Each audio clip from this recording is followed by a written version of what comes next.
யாழில் புலம்பெயர் நபர்கள் கைது.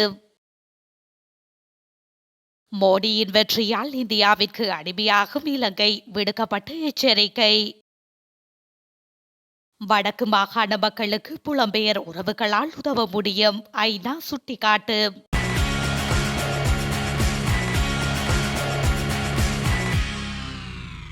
யாழ்ப்பாணத்தில் கனடாவை சேர்ந்த புலம்பெயர் நபர் மற்றும் அவரது மகன் ஆகியோர் காவல்துறையினரால் கைது செய்யப்பட்டுள்ளனர். குறித்த இருவரையும் விளக்கமறியலில் வைக்குமாறு மல்லாகம் நீதிமன்றம் தீர்ப்பளித்துள்ளதாக தெரிவிக்கப்படுகின்றது. சம்பவம் தொடர்பில் மேலும் தெரிய வருகையில், குறித்த நபர்கள் கடந்த சில வாரங்களுக்கு முன்னர் யாழ்ப்பாணம் கோப்பாய் பகுதிக்கு வருகை தந்து அங்கு தங்கியிருந்துள்ளனர். இந்த நிலையில் குறித்த நபரின் அண்ணாமுறையான ஒருவர் சுன்னாக பகுதியில் வசித்து வருகின்ற நிலையில் அவரை பார்ப்பதற்காக அங்கு சென்ற நபர் அவரின் சொத்தினை பெறுவதற்கு முயற்சித்துள்ளார்.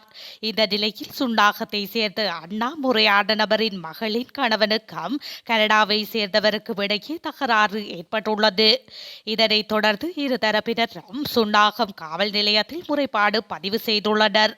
மேலும் இருதரப்பினரையும் விசாரணைக்கு உட்படுத்தி காவல்துறையினர் மல்லாகம் நீதிமன்றத்தில் முற்படுத்திய வேளை கனடாவை சேர்ந்த நபரையும் அவரது மகனையும் விளக்கமறியலில் வைக்குமாறு நீதவான் உத்தரவிட்டுள்ளமை குறிப்பிடத்தக்கது.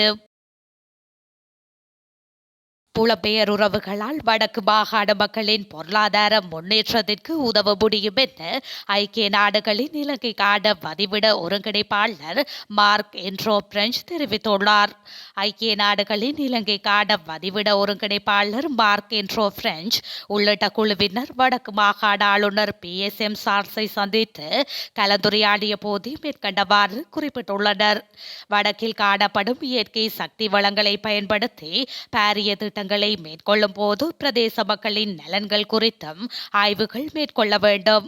மேலும் இயற்கை சக்தி வளங்களை பயன்படுத்தி மேற்கொள்ளும் திட்டங்களில் பெற்றுக்கொள்ளும் லாபத்தில் அந்தந்த கிராம அபிவிருத்திக்கென ஒரு தொகை நிதி ஒதுக்கப்பட வேண்டும் என்றும் அவர் கூறியுள்ளார். முன்னாள் படை வீரர்களுக்கு வெளிநாட்டு தொழில் வாய்ப்பு வழங்கப்படும் என்று அரசாங்கம் அறிவித்துள்ளது. இந்த தீர்மானம் பாதுகாப்பு ராஜாங்க அமைச்சர் பிரமித பண்டார தென்னகோன் மற்றும் வெளிநாட்டு வேலைவாய்ப்பு அமைச்சர் மனுஷ நாணயக்கார் ஆகியோருக்கு இடையில் நடைபெற்று பேச்சுவார்த்தையை தொடர்ந்து எடுக்கப்பட்டுள்ளது.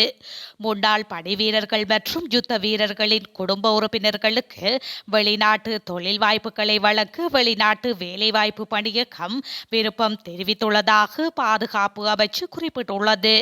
முதல் கட்டமாக இஸ்ரேலில் கட்டுமான துறைகளில் வேலைவாய்ப்பு வழங்கப்பட உள்ளது.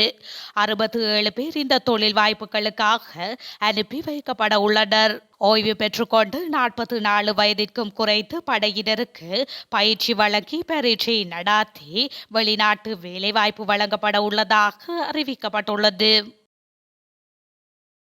வடக்கு மாகாண நிர்வாகத்தின் அசண்டையீனம் காரணமாக ஆசிரியர் நியமனம் பெற்ற பெண் ஆசிரியை ஒருவரின் நியமனம் மீளப் பெறப்பட்டுள்ளதாக குற்றம் சுமத்தப்பட்டுள்ளது.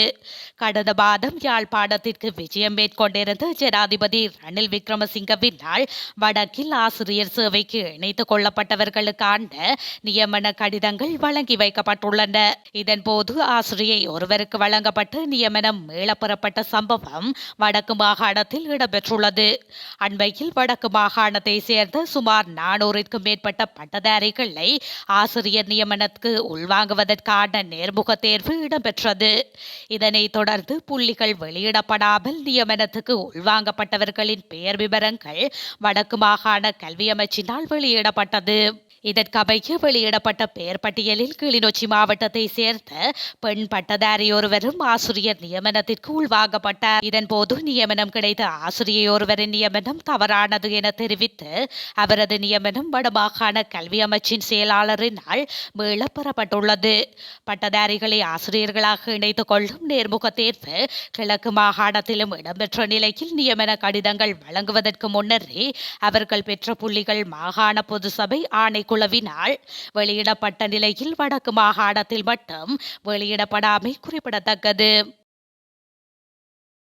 மட்டக்களப்பு மாவட்டத்தின் தமிழரசு கட்சி வாலிபர் அணி முன்னாள் தலைவர் மற்றும் தமிழ் இளையோர் மக்கள் இயக்க ஒருங்கிணைப்பாளர் ஆகிய இருவருக்கும் குற்றப்புலனாய்வு தடுப்பு பிரிவினரால் விசாரணைக்கு அழைப்பு விடுக்கப்பட்டுள்ளது. குறித்த இருவருக்கும் எதிர்வரும் 11 மற்றும் 12ஆம் திகதிகளில் மட்டக்களப்பில் உள்ள அலுவலகத்திற்கு விசாரணைக்கு வருமாறு கூறி குற்றப்புலனாய்வு தடுப்பு பிரிவினரால் கடிதம் ஒன்று வழங்கி வைக்கப்பட்டுள்ளது.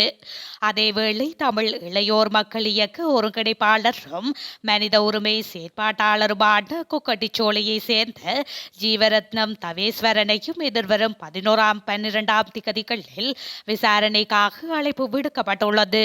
முன்னதாக ஒரே நாளில் 11 மணித்தியாலம் 45 நிமிடங்கள் தடுத்து வைக்கப்பட்டு மட்டக்களப்பில் உள்ள பயங்கரவாத தடுப்பு பிரிவின் அலுவலகத்தில் வாக்குமூலம் பெறப்பட்ட நிலையில் தற்போது மீண்டும் அழைப்பு விடுக்கப்பட்டுள்ளதாக தெரிவிக்கப்பட்டுள்ளது. நடந்து முடிந்த இந்திய நாடாளுமன்ற தேர்தல் முடிவுகள் இலங்கையை மேலும் அடிமை நாடாக மாற்றியுள்ளதாக அரசியல் ஆய்வாளர்கள் சுட்டிக்காட்டியுள்ளனர். நாடாளுமன்ற தேர்தலில் பாஜக தலைமையிலான கூட்டணி வெற்றி பெற்றுள்ள நிலையில் நாளை மறுதினம் 3வது தடவையாக பிரதமராக நரேந்திர மோடி பதவியேற்க உள்ளார். நரேந்திர மோடியின் பதவி நீடிப்பு இலங்கையின் பொருளாதாரத்தில் கடுமையான பாதிப்பை ஏற்படுத்தும் என இலங்கை திறந்த பல்கலைக்கழகத்தின் அரசியல் மற்றும் சர்வதேச உறவுகள் பிரிவின் கலாநிதி அதுலசிறி சமரகோன் தெரிவித்துள்ளார்.